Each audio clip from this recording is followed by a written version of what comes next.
Hello friends, आपके अपने YouTube channel ज्ञान की रफ्तार में आप सभी का स्वागत है। जैसा कि आप सभी को पता है कि आज 6 अगस्त था और आज यूपी बीएड प्रवेश परीक्षा का पेपर हुआ है, जिसमें से सामान्य ज्ञान और हिंदी के जो पूछे गए प्रश्न हैं वो सारे प्रश्न मैं आप लोगों के सामने लेके आया हूँ और एक साथ सामान्य ज्ञान और हिंदी दोनों का एक साथ हम सोल्यूशन देखेंगे। तो चलिए हम स्टार्ट करते हैं। पहला question, Jim Corbett national park कहाँ स्थित है? तो इसका सही आंसर है उत्तराखंड।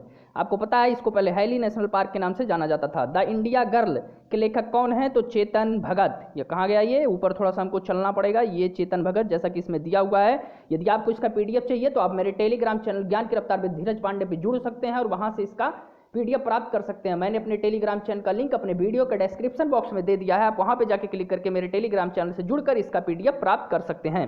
तो चलिए अगला क्वेश्चन, रेडियो का आविष्कार किसने किया? तो मार्कोनी ने किया। कंप्यूटर का पहला लैंग्वेज फॉरटॉर्न। इसके बाद आगे चलते हैं, कौन से प्रधानमंत्री ने बस से लाहौर तक की यात्रा की थी? तो अटल बिहारी वाजपेयी ने। गोबर गैस किसका मिश्रण है? तो गोबर गैस में कौन सी गैस पाई जाती है? तो आप लोगों को पता होगा कि मीथेन गैस पाई जाती है। सबसे बड़ी सिंचाई नहर? तो इंदिरा गांधी नहर, ये आपको पता होना चाहिए। आर्य समाज की स्थापना किसने की थी? तो स्वामी दयानंद सरस्वती जी ने 1875 ईस्वी में आर्य समाज की स्थापना की थी। सपनों का अध्ययन क्या कहलाता है? देखिए अध्ययन अध्ययन दो बार मैंने लिख दिया है, लेकिन सपनों का अध्ययन जो है वो ओनेरियोलॉजी कहलाता है। आईएसटी और जीएमटी के बीच अंतर कितने घंटे का होता है? तो 5.5 घंटे का अंतर पाया जाता है। फोबोस और डीमोस किसके उपग्रह हैं? तो मंगल ग्रह के उपग्रह हैं। तानसेन पुरस्कार किस राज्य से संबंधित है? तो ये मध्य प्रदेश राज्य से संबंधित है। लिम्बाराम किससे संबंधित है? तो ये तीरंदाजी से संबंधित है। ये तीरंदाजी, ये कहते थे कि लिम्बाराम उड़ती हुई चिड़िया को जो है तीर मार के गिरा देते थे। सोचिए तो किससे संबंधित होंगे? तीरंदाजी से ही तो संबंधित होंगे। कूच बिहार ट्रॉफी किससे संबंधित है? तो क्रिकेट से संबंधित है। कार्ड रीडर डिवाइस है। इनपुट है आउटपुट है? क्या है? तो इनपुट है। हरिप्रसाद चौरसिया किस वाद्य यंत्र से संबंधित हैं? तो चलिए इसका जो सही आंसर है हम नीचे लेके चलते हैं, बांसुरी से संबंधित हैं। आरबीसी का जीवन काल कितना होता है? ऑप्शन पे डिपेंड करता है। वैसे 100 से लेके 120 दिन के अंदर का ये होता है। जो भी मिल जाए वो ऑप्शन में उसको मार दीजिएगा।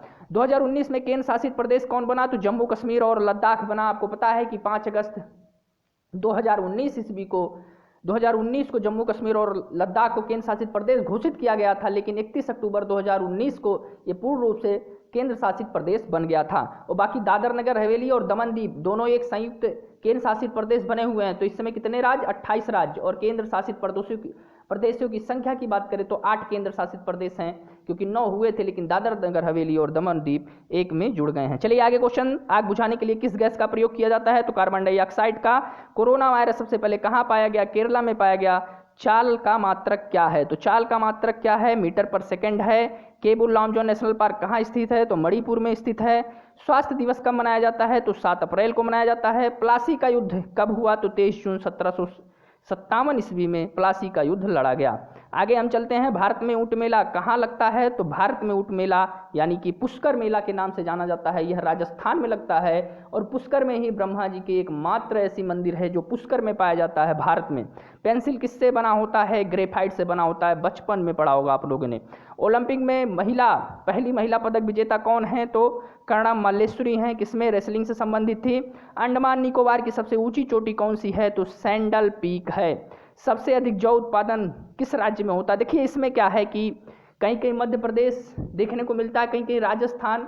तो यहाँ पे देखिए, वैसे बात करें अगर जौ उत्पादन की तो इस समय मध्य प्रदेश, यहाँ मध्य प्रदेश रहेगा। वैसे मैंने राजस्थान लिख दिया है तो कोई बात नहीं, चलिए इसको आप लोग करेक्ट करिएगा।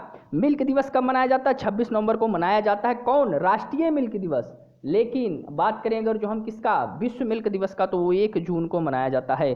लोहित नदी किसकी सहायक नदी है? तो ब्रह्मपुत्र नदी की सहायक नदी है। सबसे अधिक गन्ना उत्पादन कहाँ होता है? उत्तर प्रदेश में होता है। पूरे विश्व में बात की जाए तो भारत में होता है। ग्रैमी अवार्ड किससे संबंधित है? संगीत से संबंधित है।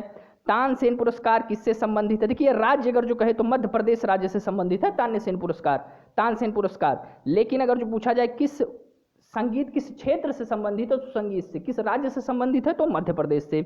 नमक आंदोलन सत्याग्रह कब शुरू हुआ? तो 12 मार्च से लेके 5 अप्रैल 1930 ईस्वी तक। कहीं कहीं 6 अप्रैल दिया रहता है, ये मैं करंट अफेयर का बता रहा हूँ। वहाँ लूसेंट का 12 मार्च से लेके 5 अप्रैल तक। समुद्र के तल की ऊंचाई किस यंत्र से नापी जाती है? तो अल्टीमीटर से नापी जाती है। और फेदोमीटर से क्या नापी जाती है? तो समुद्र की गहराई फेदोमीटर से मापी जाती है।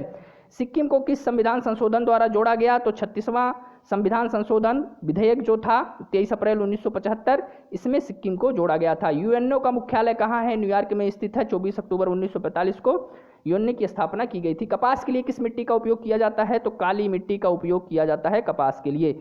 स्टोन से निर्मित भारत का पहला पुराना किला, किला के देखिए, किला की बात करें तो किला मुबारक, लेकिन स्तूप अगर जो दिया रहेगा तो सांची का स्तूप, स्तूप की बात की जाएगी तो सांची का स्तूप इसका सही आंसर होगा।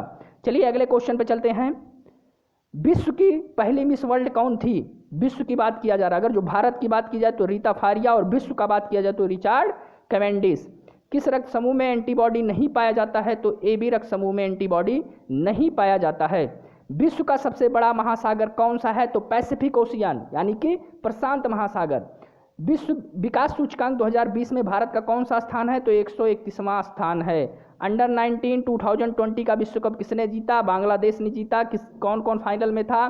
तो बांग्लादेश और भारत फाइनल खेले थे। मौलिक कर्तव्य को किस संविधान संशोधन द्वारा जोड़ा गया है? तो 42वां संविधान संशोधन सन 1976 में मौलिक कर्तव्य को जोड़ा गया।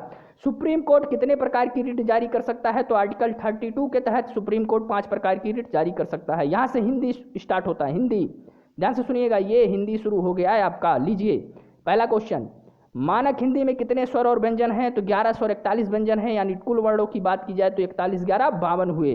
क्रिया विशेषण कितने प्रकार के होते हैं? तो अर्थ की दृष्टि से क्रिया विशेषण के 5 प्रकार होते हैं। स्थानवाचक क्रिया विशेषण, रीतिवाचक क्रिया विशेषण, गुणवाचक क्रिया विशेषण, कालवाचक क्रिया विशेषण और परिमाणवाचक क्रिया विशेषण। उज्ज्वल किस प्रकार से लिखा जाएगा? तो पता होना चाहिए कि ऊ, उसके बाद फिर आधा जा, फिर आधा जा, और उसके बाद वा और ला। कोई कोई लोग पूरा जा लिख देते हैं जैसा कि इसमें लिखा हुआ, और ये गलत है। संज्ञा के कितने प्रकार होते हैं? तो ऑप्शन पे डिपेंड करता है, 3 या 5 होते हैं। मनंत, मनंत में कौन सा समास है? तो बहुब्रीय समास है, मन को मथले वाला। हिंदी में कितने लिंग होते हैं? तो 2 लिंग, पुल्लिंग और स्त्रीलिंग, जबकि संस्कृत में 3 लिंग होते हैं। उभयलिंग इसमें सम्मिलित हो जाता है संस्कृत में। बहुवचन बताइए, तो इसमें से अनेक जो है वो आपका बहुवचन रहा होगा। क्वेश्चन पेपर में ऐसा कुछ आया था, स्टूडेंट ने मेरे से बताया। पश्चिम हिंदी में कितनी बोलियां बोली जाती हैं? तो 5 प्रकार की बोलियां बोली जाती हैं। बुंदेली, कन्नौजी, ब्रजभाषा, खड़ी बोली, बांगरू। सिंधी किस परिवार की भाषा है? तो आर्य परिवार की भाषा सिंधी है। कर्मधारय समास है, तो चरण कमल आपका कर्मधारय समास है। 3 ऑप्शन दिए हुए थे, 4 दिए रहे होंगे, लेकिन 3 ही किसी स्टूडेंट ने बताया। तो चरण कमल यथा संभव और यथा समय और राजकुमार में चरण कमल जो है वो कर्मधारय समास है। रचना के आधार पर वाक्य के कितने भेद होते हैं? तो 3 भेद होते हैं, सरल वाक्य, संयुक्त वाक्य और मिश्रित वाक्य। तपोवन में कौन सी संधि है? तपह धनवन बराबर तपोवन, यानी कि विसर्ग संधि है। राजकुमार में कौन सा समास है? तो तत्पुरुष समास है। रागिनी चंद्रमा के समान सुंदर है, तो चंद्रमा क्या है? तो चंद्रमा यहाँ पे उपमान है और रागिनी उपमेय हो जाएगी। ला का उच्चारण स्थान कहाँ से होता है? तो ला का उच्चारण स्थान दंत से होता है। कलियाँ किसका बहुवचन है? तो कली का बहुवचन कलियाँ हैं। उम्मीद है कि ये वीडियो आप लोग को पसंद आया होगा। यदि आपको इसका PDF चाहिए तो आप मेरे टेलीग्राम चैनल ज्ञान की रफ्तार विद धीरज पांडे पर जुड़ सकते हैं और वहां से इसका PDF प्राप्त कर सकते हैं। यदि आप हमारे चैनल पर नए हैं तो चैनल को जरूर सब्सक्राइब कर दीजिएगा, क्योंकि मैं इसी तरीके से रीजनिंग, उसके बाद मैथ, साइंस, सबका जो जितने भी यूपी बीएड में जो भी क्वेश्चन पूछे गए हैं सबका मैं प्रॉपर सोल्यूशन लेके आऊँगा और इसी प्रकार से करवाऊँगा। तो इस वजह से आप यदि हमारे चैनल पर नए हैं तो चैनल को सब्सक्राइब कर दीजिएगा और बेल आइकन को प्रेस कर दीजिएगा, ताकि आने वाले वीडियोज़ का नोटिफिकेशन आप लोग को मिल सके। मिलते हैं अगले वीडियो में, तब तक के लिए धन्यवाद। जय हिंद, जय भारत। और एक बात और, यदि आपको कोई क्वेश्चन पता हो जो इसमें मैंने नहीं करवाया है तो आप कमेंट बॉक्स में लिख सकते हैं, और मैं कमेंट बॉक्स में आप लिखेंगे तो मैं बिल्कुल आपका आंसर दूंगा। मिलते हैं अगले वीडियो में, तब तक के लिए धन्यवाद। जय हिंद, जय भारत।